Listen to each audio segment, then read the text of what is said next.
Have you heard about a weekly review, but just can't wrap your head around it, and therefore you haven't tried it? Stephanie's here today to talk you into it.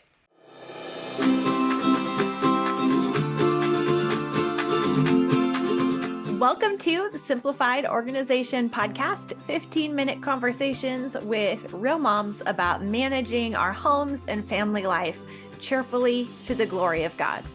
We can actually enjoy housework and love being homemakers when we focus on truth and work with gratitude.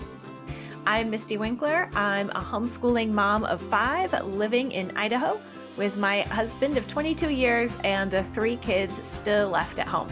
I write and podcast at simplyconvivial.com, and I run Convivial Circle, a community helping women to excel at homemaking and do life cheerfully. And today I'm joined by the community manager inside Convivial Circle, Stefani Mons. Stefani is a classical homeschooling mom of 3 who just graduated her first student. She and her family live in Texas, and I couldn't do Convivial Circle without her. So thanks for coming on the show again today, Stefani.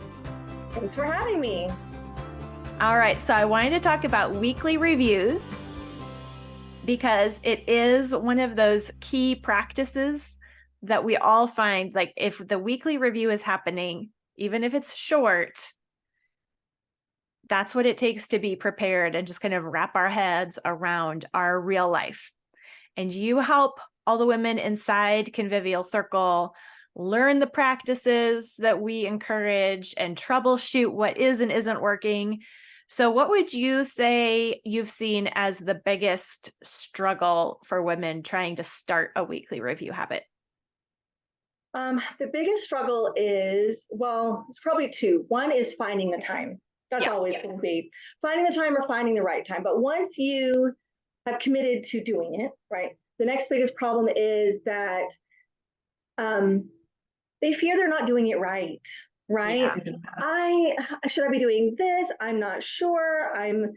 Like they do a weekly review and it feels like maybe incomplete, or they're worried that it wasn't enough, right? So it's that perfectionist struggle of doing the weekly review right. And then it's like, no, just do it. Do a weekly review, do it badly, just do one. And once you do it badly a few times, you'll be like, yeah, I should change that. That's not working anymore. But you won't know until you do it badly first. Right? Like you don't learn to play the piano by sitting down and playing Chopin right away. You start by doing scales and they sound really awful, right? So that's how it is with the weekly review. It might seem awful at first. Like, what am I doing? Where am I going with this? But you'll just give it a few weeks and you'll pick it up. And it's like, oh, now I know where I'm going with this. Yes. Yeah, that's a great metaphor because we sometimes think if we try something and right off the bat, it doesn't work. Like we don't see, well, that didn't do anything for me, or I don't know if that worked. I don't know if that was helpful. That was uncomfortable. I didn't like doing that. Then we just give up too quickly. Yeah.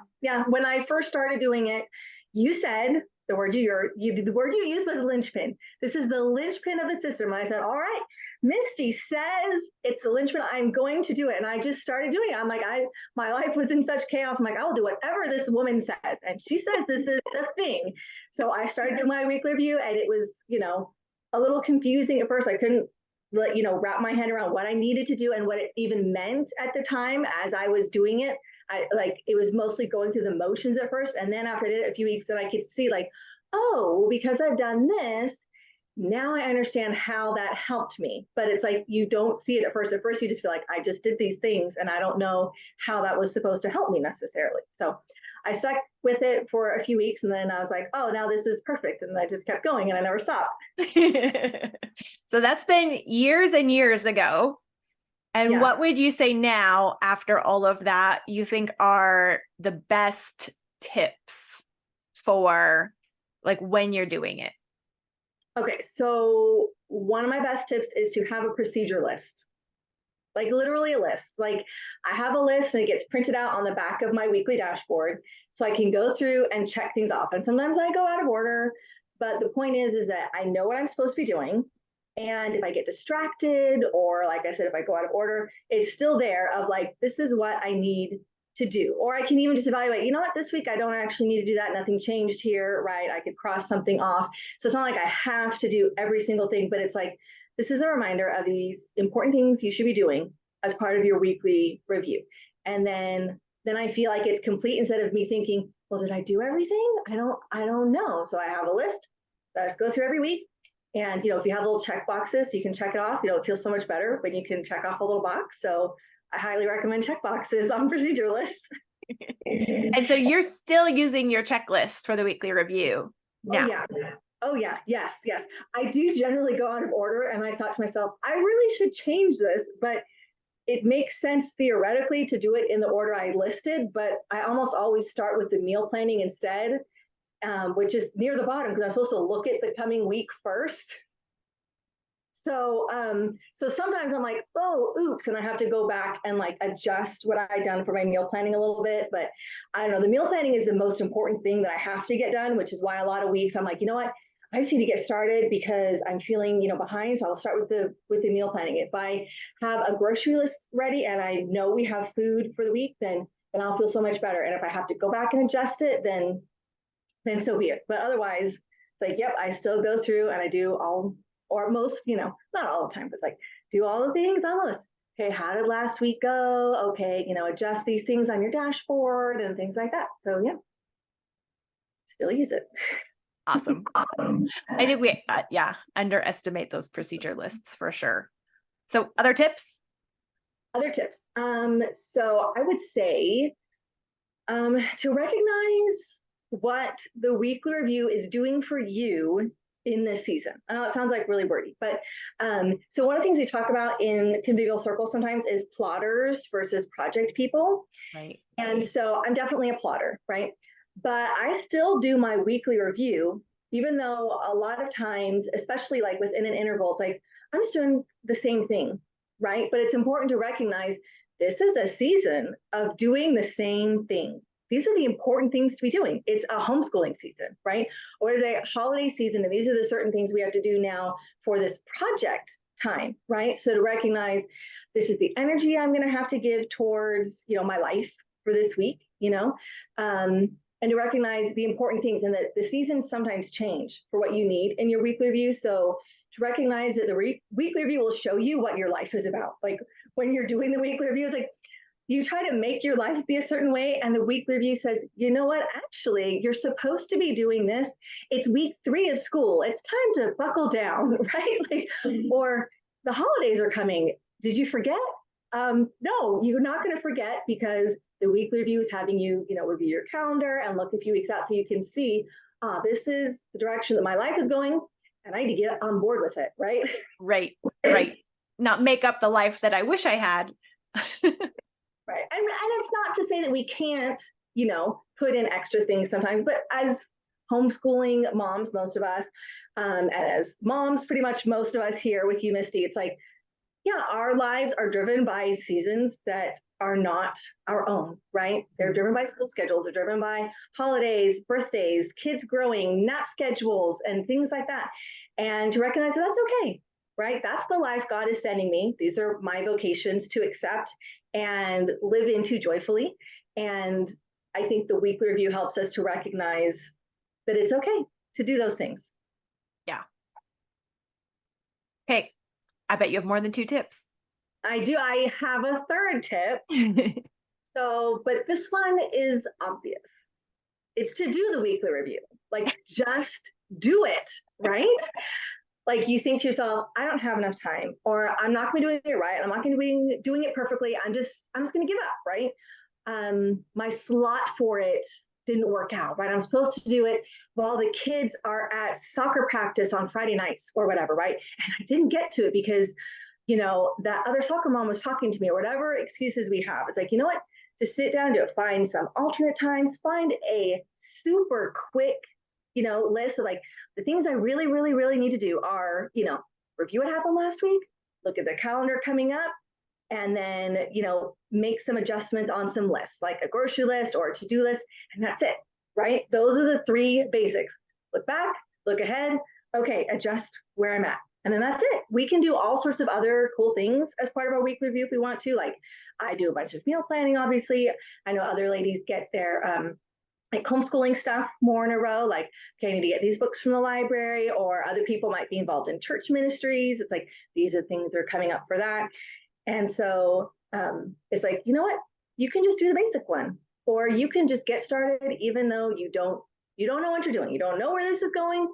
Just, jump in and do it.